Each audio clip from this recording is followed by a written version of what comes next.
Hello everyone, welcome to knowledge park channel. BPSC घटना चक्र series में आपका स्वागत है। अगर आपने हमारे पहले वीडियो नहीं देखे हैं जिसमें मैंने पूरा एंशियंट हिस्ट्री और मॉडर्न हिस्ट्री को अभी तक काफ़ी हद तक कवर कर रखा है उसको, और कुछ वीडियो उसमें और आएंगे, स्पेशली आएंगे मॉडर्न हिस्ट्री में भी कुछ वीडियो और बाकी हैं, लेकिन जितने हमने अभी तक वीडियो अपलोड किए हैं मॉडर्न हिस्ट्री के लिए, आप उन सारे वीडियो को देख लीजिए। वो बहुत ही यूजफुल होने वाले हैं आपके बीपीएससी 71st और बीपीएससी के जितने भी एग्जाम्स हैं सभी में वहाँ से क्वेश्चन आने की संभावना बनी रहती है। और ये जो फिजिक्स का सेक्शन है घटना चक्र का, इससे करीब साइंस वाले सेक्शन से 20 तक क्वेश्चन, 20 से 25 क्वेश्चन कई बार आए हुए हैं, लेकिन अगर आप 20 भी माने तो फिजिक्स वाले सेक्शन से कम 7 से 8 क्वेश्चन या 6-7 क्वेश्चन पर ईयर, और ये रिपीटेड क्वेश्चन होते हैं एक्चुअली। तो अगर आप घटना चक्र को करके जाते हैं तो अच्छी खासी पॉसिबिलिटी रहती है कि आप वहाँ पे बहुत अच्छा परफॉर्म करेंगे। और अगर आप इसको छोड़ के जाते हैं तो आप कम से कम 6 से 7 क्वेश्चन वहाँ पे मिस करने की संभावना बनी रहेगी। तो बिना टाइम वेस्ट किए शुरू करते हैं आज से फिजिक्स वाला सेक्शन। और जो अभी मॉडर्न हिस्ट्री का अभी थोड़ा सा जो पार्ट बचा हुआ है उसको हम अगले कुछ वीडियो में कंप्लीट कर लेंगे। तब तक अभी हम फिजिक्स वाले सेक्शन को कंप्लीट करते हैं। और आज शुरू करते हैं फिजिक्स वाले सेक्शन से। साइंस का बहुत ही इंपॉर्टेंट सेक्शन है। Angstrom is a unit of, पहले क्वेश्चन के साथ, angstrom is a unit of. पहला ऑप्शन है वेवलेंथ, दूसरा ऑप्शन है एनर्जी, तीसरा ऑप्शन है फ्रीक्वेंसी, चौथा ऑप्शन है वेलोसिटी। ये वाले ऑप्शन को हम बहुत कंप्लीट करेंगे, तो आप इस बात का थोड़ा सा ध्यान रखेंगे। तो वेवलेंथ जो है वो एंगस्ट्रॉम में मेजर किया जाता है। एक्चुअली जो एंगस्ट्रॉम है, 1 एंगस्ट्रॉम इक्वल टू 10⁻⁻10 मीटर, ये एक्चुअली डिस्टेंस की यूनिट है। लेकिन ये वेवलेंथ इतनी छोटी यूनिट है, तो जनरली हम वेवलेंथ को एंगस्ट्रॉम में ही मेजर करते हैं। इस वजह से फ्रीक्वेंसी को जैसे हर्ट्ज में मेजर करते हैं, एनर्जी को जूल में, वेलोसिटी को मीटर पर सेकंड में मेजर करते हैं। तो अलग अलग यूनिट यूज होते हैं अलग अलग क्वांटिटी को मेजर करने के लिए। तो वेवलेंथ को हम एंगस्ट्रॉम में मेजर करते हैं। और ये भी आप याद रखें, 1 एंगस्ट्रॉम इक्वल टू 10⁻⁻10 मीटर। कई बार इस क्वेश्चन को थोड़ा सा टफ बना देते हैं, जब हम ध्यान नहीं देते तो क्वेश्चन गलत हो जाता है। 1 मीटर इक्वल टू 10⁻10 एंगस्ट्रॉम। इस बात का आप ध्यान रखेंगे कि 1 एंगस्ट्रॉम पूछा हुआ है। एक्चुअली इसी को बस ट्रांसपोज कर दिया गया है इधर का उधर। तो वो हम जनरली ये याद करते हैं, और क्वेश्चन में ये पूछ देता है तो गलत होने की संभावना बिल्कुल बनी रहती है। तो थोड़ा सा केयरफुल रहेंगे। तो बढ़ते हैं दूसरे क्वेश्चन के साथ। Light year is a unit of. Light year और एक और यूनिट होता है पारसेक।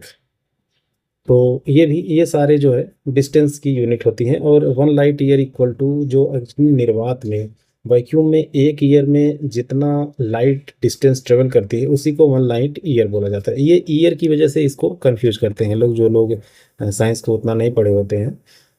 तो वो ईयर की वजह से उनको लगता है ये टाइम का यूनिट होना चाहिए, लेकिन ऐसा नहीं होता। इसी वजह से ये टाइम जो है पहले नंबर पे भी दिया गया है। तो ये डिस्टेंस का यूनिट है, और इसकी जो वैल्यू होती है 9.46 इंटू 10⁻15 मीटर। अगर इसको किलोमीटर में पूछेगा तब कितना होगा? 1.46 इंटू 10⁻15 इंटू 10⁻−3 किलोमीटर।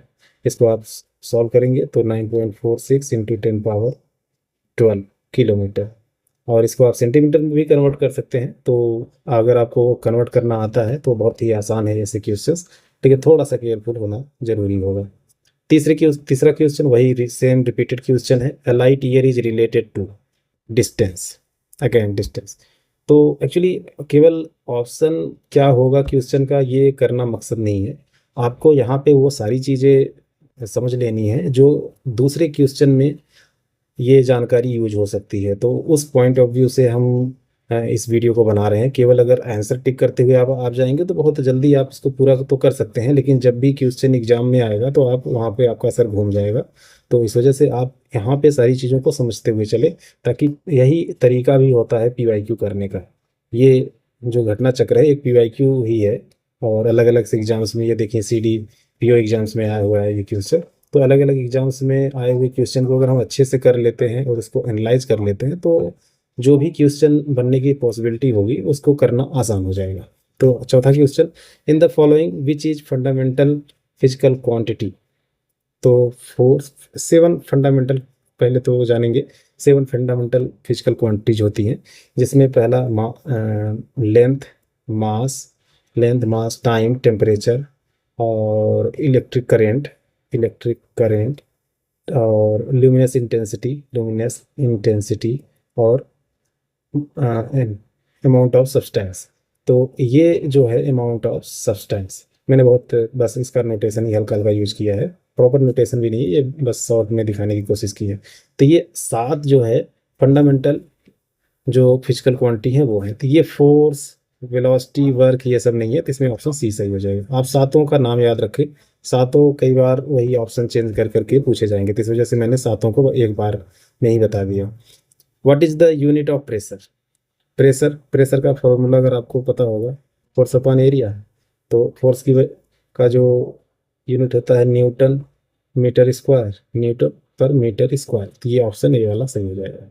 और हाँ, और इसकी जो पास पास्कल पास्कल इसका जो वैल्यू होता है, इसको पास्कल ही बोलते हैं। और मैंने अभी ऊपर बताया parsec, sorry parsec.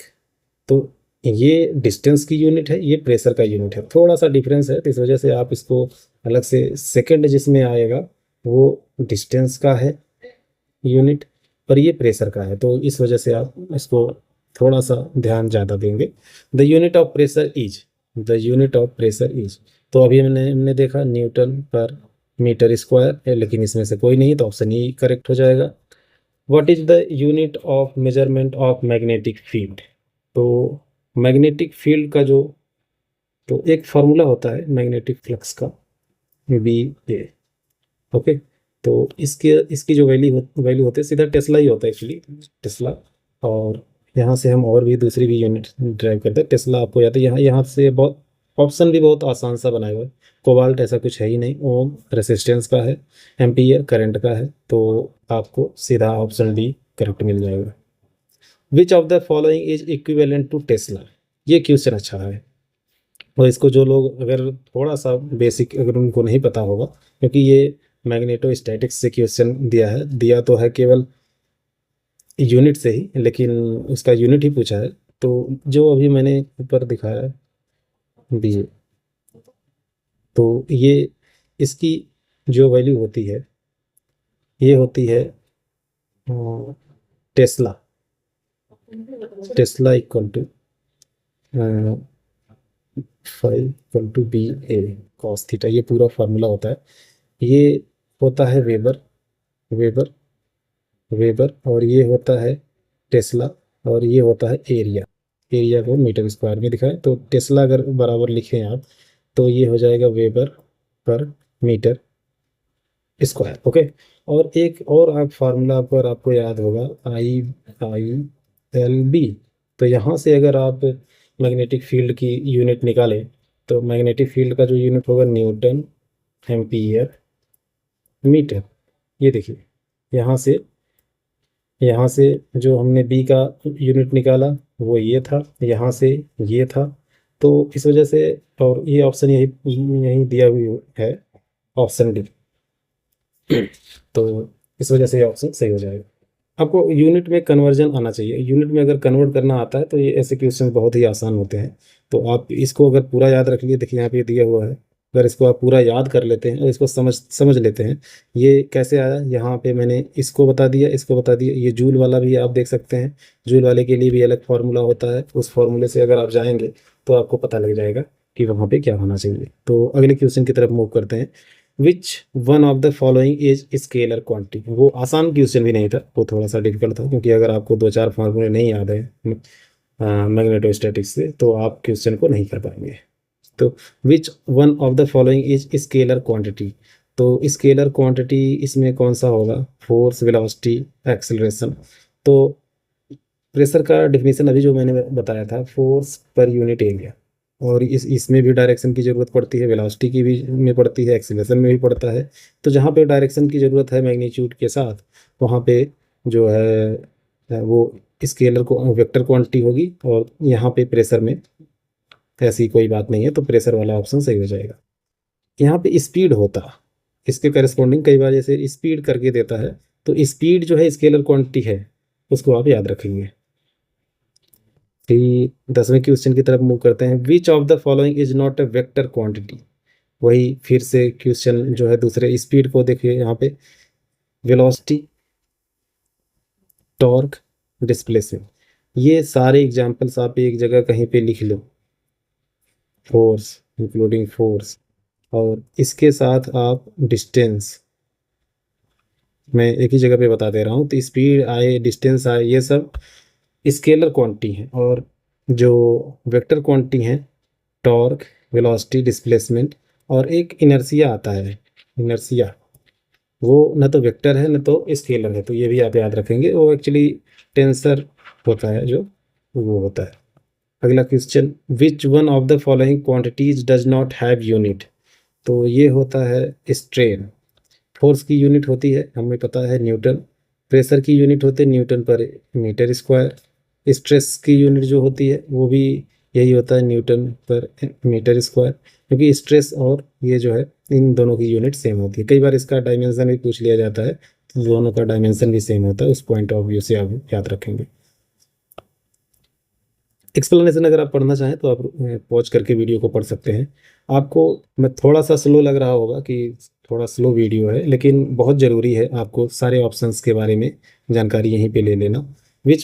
Which meter is use to measure the distance travel by a vehicle नन एज।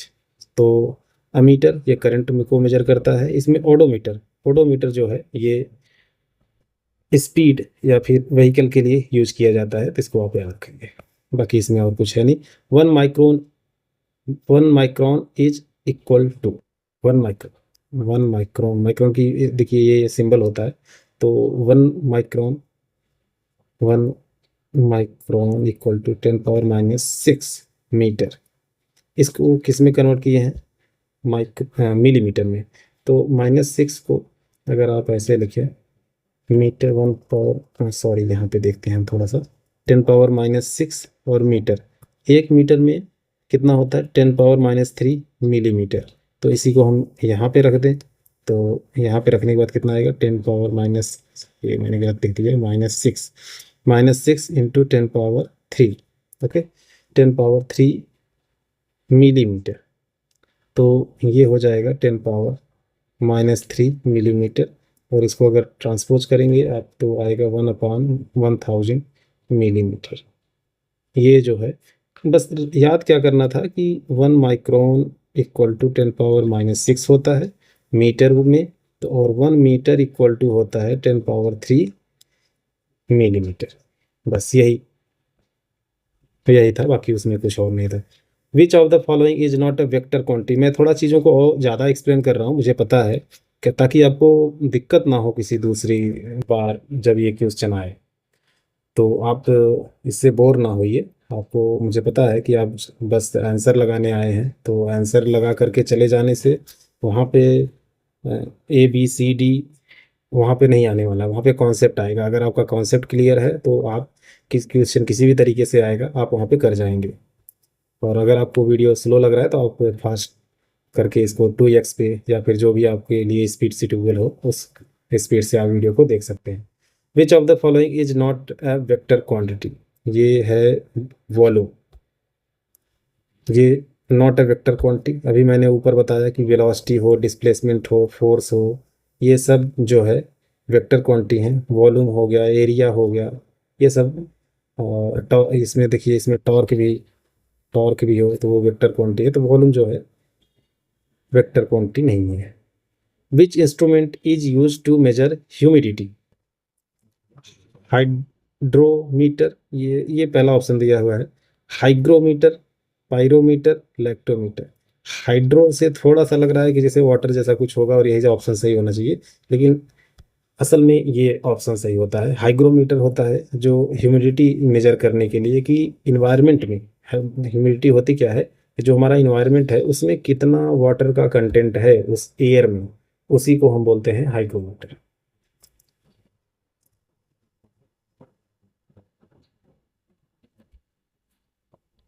अगला question, measuring instruments and scales, sonar, technology uses. एक सोनार होता है, एक रडार होता है। तो सोनार जो होता है वो समुद्र में चीज़ों को पता करने के लिए यूज किया जाता है, और ये अल्ट्रासोनिक वेव जो है यूज की जाती है। अल्ट्रासोनिक वेव जो है यूज की जाती है किसी भी चीज़ को डिटेक्ट करने के लिए। तो इसमें ऑप्शन डी सही होगा, क्योंकि अल्ट्रासोनिक जैसा कुछ है नहीं। A distance of 1 kilometre means, 1 kilometre का मतलब 1000 मीटर। बहुत ही आसान क्वेश्चन था। One pico metre 1 picogram is equal to, picogram देखिए, ये पिको हो गया, माइक्रो हो गया, फिर जेप्टो हो गया, ये सब एक्चुअली ना प्रेफिक्स और सफिक्स जैसी चीज़ें हैं। ये किसी के साथ लग जाएंगी अगर इनकी वैल्यू आपको याद है। जैसे आपको याद है पीको, पीको का मतलब होता है 10 के पावर -12। ये किसी के साथ भी ऐड हो सकता है। Pico second, pico metre, pico कुछ भी, मतलब जो भी यूनिट आप एक्सप्रेस करना चाहते हैं। जैसे और फिर आप जैसे नैनो, नैनो नैनो इसका मतलब होता है 10 पावर -9। नैनोमीटर हो सकता है, नैनो सेकेंड हो सकता है। ऐसी बहुत सारी चीज़ें आप उसके साथ कर सकते हैं। तो अगर आपको वो चीज़ याद है, इसमें देखिए कुछ इंपॉर्टेंट दिया भी हुआ है। थर्मो थर्मोमीटर, थर्मो का मतलब होता है 15, -15, किसी के साथ भी लगेगा वो -15 पावर करके आएगा। नैनो आप इसमें ये पकड़िए, नैनो मिली 10 पावर 3। नैनो का मतलब 10 पावर -9। माइक्रोन, अच्छा माइक्रोन ये होता है माइक्रो। तो माइक्रोन जो है डिस्टेंस का है। माइक्रोग्राम जैसे देखिए वेट का यूनिट हो गया।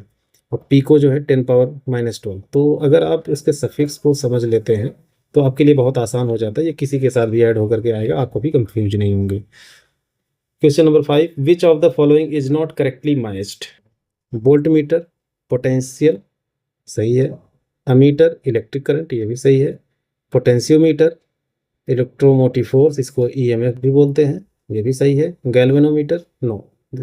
गैल्वेनोमीटर एक्चुअली यूज होता है स्मॉल करंट को मेजर करने के लिए, यहाँ पे दिए गए स्मॉल करंट को मेजर करने के लिए। और अमीटर जो होता है ये भी करंट को मेजर करने के लिए इसलिए एक्चुअली दोनों साथ में दिए हुए हैं। ये नॉर्मल करंट को मेजर करने के लिए, लेकिन बहुत छोटा करंट का अगर यूनिट हो किसी सर्किट में, उसको कैसे मेजर करेंगे, तो गैल्वेनोमीटर उसके लिए यूज किया जाता है। Which of the following is the correct match? Electric motor क्या कहता है? Electric energy to mechanical energy. Electrical energy to mechanical energy. और फिर safety fuse, heating effect of electric current. तीसरा है इलेक्ट्रिक जनरेटर, इलेक्ट्रोमैग्नेटिक इंडक्शन। तो इसमें सभी ऑप्शन सही है, मोर देन वन ऑप्शन जो है सही है। What does an audiometer measure? देखिए 2018 में पूछा हुआ था, और सीडीपीओ में फिर वहाँ पे क्वेश्चन ऊपर मैंने दिखाया था, उस साल भी पूछा हुआ था। Sound audiometer, sound intensity audiometer. Even audiometry भी की जाती है। अगर आप कभी कान के इलाज के लिए गए होंगे तो डॉक्टर सजेस्ट भी करते हैं ऑडियोमेट्री को। Time is measured in a clock by quartz crystal, by diamond crystal, by lead, by steel. तो ये क्वार्ट्ज क्रिस्टल के द्वारा। और ये आप देखेंगे कि ये अभी फिर पूछा गया है, ये जिप्टो जिप्टो जिप्टो ये 10 पावर -21 होता है इसकी वैल्यू। तो आप इस वैल्यू को याद रखेंगे। एक जेप्टो होता है, एक जेट्टा होता है। जेट्टा ये होता है 10 पावर 21, और ये होता है -21। तो कंफ्यूज नहीं होंगे, थोड़ा सा है, 8-10 यूनिट है जो सफिक्स यूज होते हैं अलग अलग। The time period of pendulum clock is, time period of pendulum clock is 1 second, 2 second, 1 minute, 1 hour. तो ये डिफिनीशन अगर आपको याद होगा तो आप आसानी से कर जाएंगे। Time period is the time taken to cover one oscillation when a pendulum clock goes from one position to another, it takes 1 second. तो डिफिनीशन ही है इसका। Mechanics, which of the following makes use of Newton's third law of motion? तो archery correct, space rocket ये भी correct. ये जो third law है न्यूटन का, तो ये करता क्या है कि जैसे जब आप तीर धनुष जो हो गया, सॉरी, ये जब पीछे आप खींचते हैं तो जितना ये थ्रस्ट क्रिएट करता है, और तीर को फिर उतनी ही वेलोसिटी से ये आगे की तरफ फेंकता है। ऐसे ही स्पेस जो रॉकेट है यहाँ से जितना फ्यूल बर्न हो करके नीचे थ्रस्ट क्रिएट करता है उतनी तेजी से ये ऊपर जाता है। इसको कई बार आपने देखा होगा कि ये कंजर्वेशन ऑफ लीनियर मोमेंटम, ये दोनों चीजें एक ही हैं। Newton's third law of motion, conservation of linear momentum. तो अगर ये conservation of linear momentum option दिया हो तो वो भी करेक्ट हो सकता है, वो भी करेक्ट रहेगा। तो या तो ये ऑप्शन देगा या तो न्यूटन्स थर्ड लॉ देगा, दोनों एक बार नहीं देगा। अगर दोनों एक बार देते हैं तो मोर देन वन ऑप्शन करेक्ट जरूर देगा। वो क्योंकि दोनों एक ही चीज़ें होती हैं, तो कई बार ऐसे लोग कंफ्यूज हो जाते हैं कि कई बार ये ऑप्शन क्यों करेक्ट होता है, कई बार ये ऑप्शन क्यों करेक्ट होता है, ये स्पेस रॉकेट वाले एग्जाम्पल में। तो इसी वजह से होता है क्योंकि दोनों एक ही चीज़ें हैं, अलग अलग कहने का तरीका है उनका, अलग अलग साइंटिस्ट के द्वारा। Who is the first person to define speed? तो स्पीड देख करके लगता है कि न्यूटन ने पहले किया होगा लेकिन ऐसा नहीं है, गैलीलियो साहब ने पहली बार किया था। और गैलीलियो वही हैं जिन्होंने टेलीस्कोप की जो है खोज भी की थी। और न्यूटन न्यूटन ने 3 लॉ दिए थे मोशन के, फर्स्ट, सेकेंड और थर्ड। थर्ड लॉ है एक्शन रिएक्शन, दूसरा है एफ बराबर एम आई, और ये है लॉ ऑफ इनर्शिया। फर्स्ट है लॉ ऑफ इनर्शिया। केपलर ने प्लेनेट के जो है सिद्धांत जो थे वो दिए थे। और ये जो फिर अगले क्वेश्चन की तरफ बढ़ते हैं। Force is the product of, अभी मैंने बताया force equal to M I mass into acceleration, जो कि न्यूटन का सेकेंड लॉ है। Which is correct formula to find the acceleration? तो एक्सेलरेशन का एक्चुअली डिफिनीशन जो होता है, rate of change of velocity. Rate of change of distance is velocity. Velocity को कैसे डिफाइन करते हैं? Rate of change of distance. तो वो इसीलिए तो मीटर पर सेकेंड आता है इसकी यूनिट। और लेकिन जो एक्सेलरेशन है इसको कहते हैं rate of change of velocity, इसलिए initial final velocity minus initial velocity upon time. ये जो है ऑप्शन ए वाला करेक्ट हो जाएगा। और इसी से पहला इक्वेशन भी आता है, वो होता है ए टी बराबर वी माइनस यू। ओके, इसी इक्वेशन को मैं थोड़ा सा सॉल्व करके दिखाता हूँ आपको। U equal to V plus A T, ये पहला इक्वेशन है, तो उसको भी आप याद रखेंगे। पांचवा question, according to Newton second law of motion the acceleration of an object is directly proportional to. Second law में the inverse of object's mass, no, F equal to, ये मैं आप याद रखें, the force acting on the object, the mass of the object, और more mass of the object, the force acting on the object. तो object के ऊपर जितना वो लग रहा है वही बात सही है। यहाँ पे मास में थोड़ा सा आप करेंगे, लेकिन केवल वो ये इसका प्रोडक्ट होता है, लेकिन मास के ऑब्जेक्ट पे नहीं डिपेंड करता। जब तक फोर्स नहीं इंक्लूड होगा, केवल मास होने से कुछ भी नहीं होने वाला है। The the working principle of A washing machine is, थोड़ी सी विजिबिलिटी में प्रॉब्लम है, थोड़ा सा सपोर्ट करेंगे। Reverse osmosis, diffusion, centrifugal, dialysis. तो ये तो कुछ दूसरी चीज़ दे दिया, ये सेंट्रीफ्यूगेशन होता है। जैसे आप अगर बाल्टी को ले लें, बाल्टी को अगर तेज़ी से आप घुमाएं तो आपको लगेगा कि ऐसा कुछ बाहर की तरफ फोर्स लग रहा है। अगर आप कभी बाल्टी को घुमाए होंगे तो जो ये बाहर की तरफ फोर्स लगता है उसी को बोलते हैं सेंट्रीफ्यूगल फोर्स। ये एग्जांपल से अगर आप समझेंगे तो आसानी से समझ जाएंगे। और इसी की वजह से जो जो जो क्लॉथ है वो बार बार ऐसे से घूमता है, और उसमें जब पानी इस तरीके से बाहर की तरफ एकदम निकलता रहता है उससे, और एक फोर्स लगाता है कपड़े में, वहीं से वो कपड़ा साफ होता है। इसीलिए सेंट्रीफ्यूगेशन जो है यहाँ पे ऑप्शन सही हो जाएगा। Which physical quantity is represented by the ratio of momentum and velocity of the body?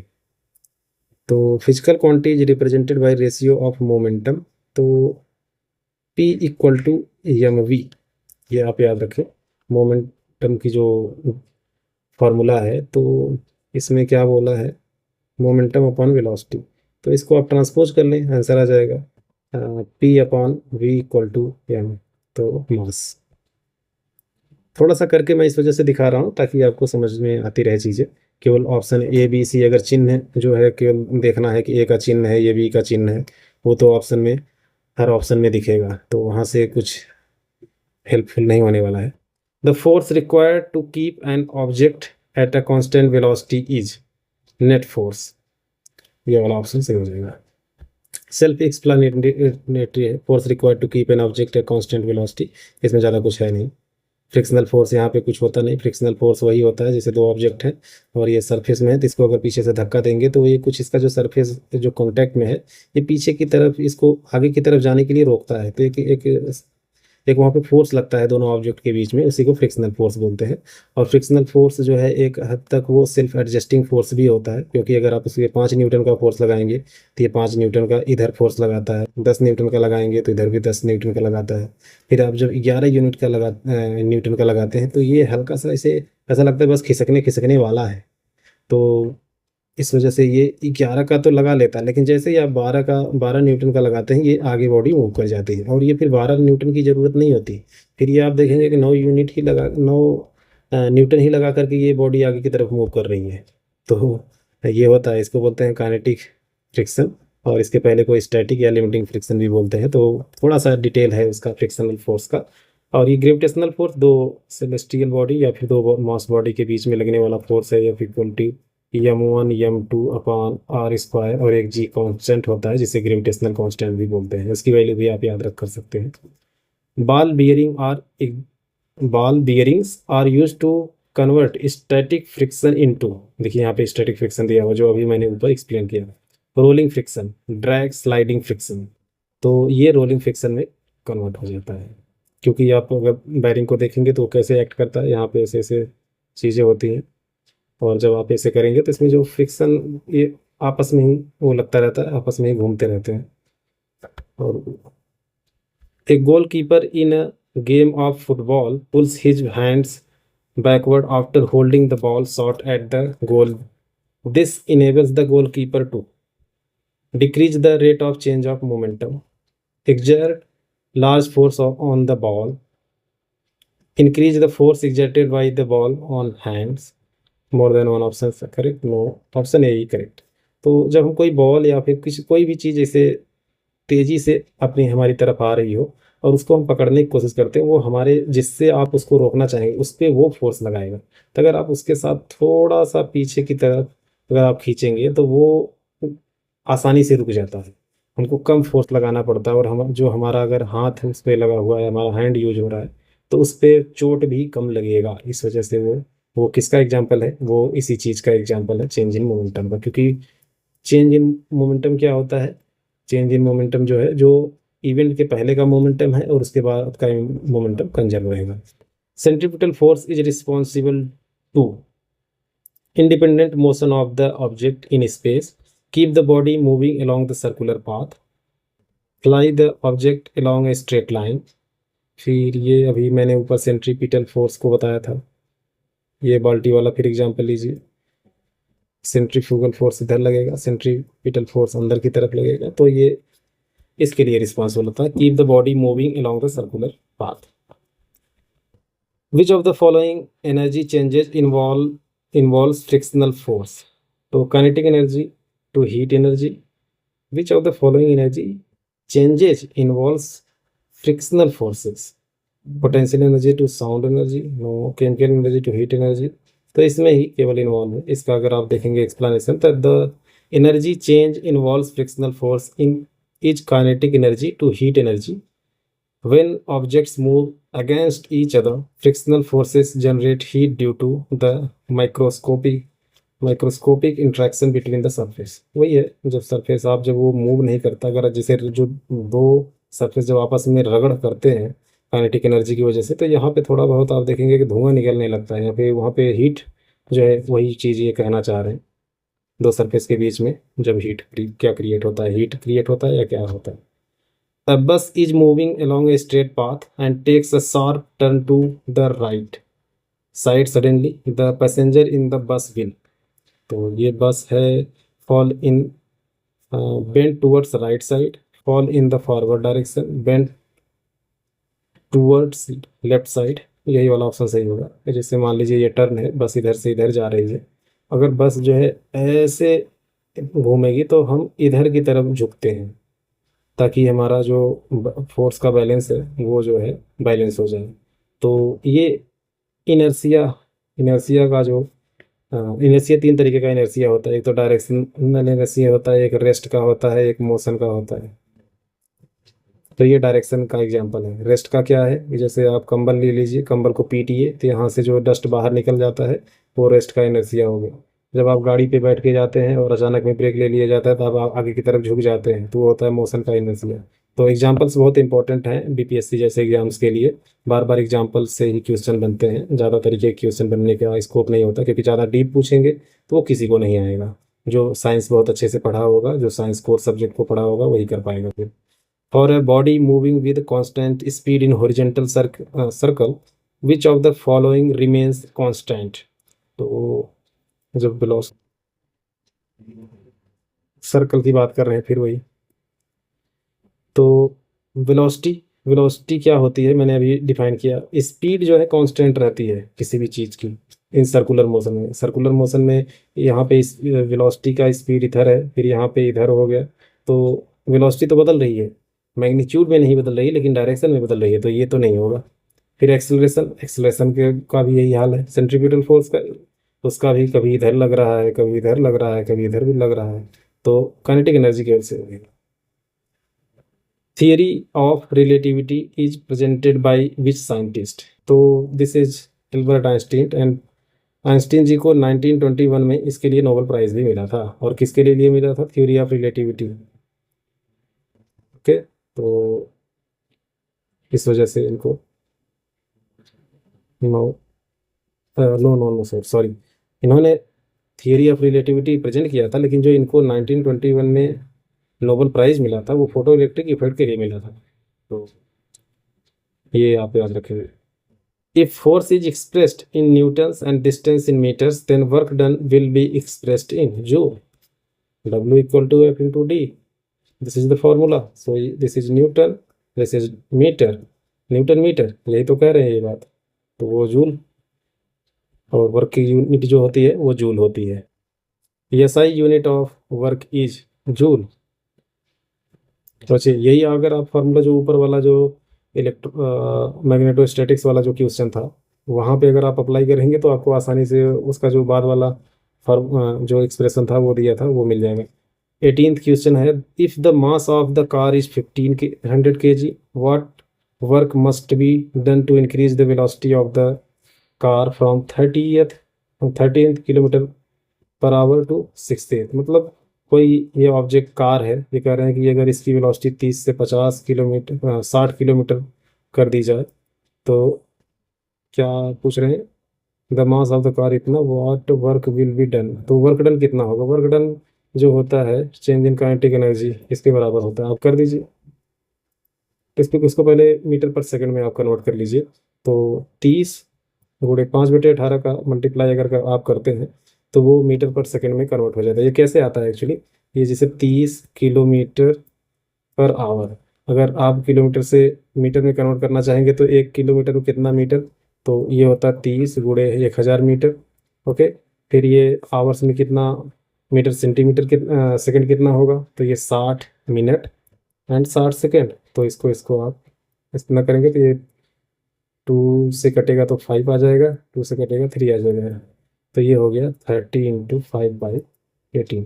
और इसी को उलट करके अगर आप कर देंगे तो मीटर पर सेकंड को आप आवर्स किलोमीटर पर आवर कर जो है कन्वर्ट कर लेंगे। तो इसको आप कर लीजिए कितना आ रहा है, यहाँ पे किया हुआ है एक्चुअली, तो क्यों दोबारा कैलकुलेशन करना। तो देखिए 5/18 से इन्होंने मल्टीप्लाई किया।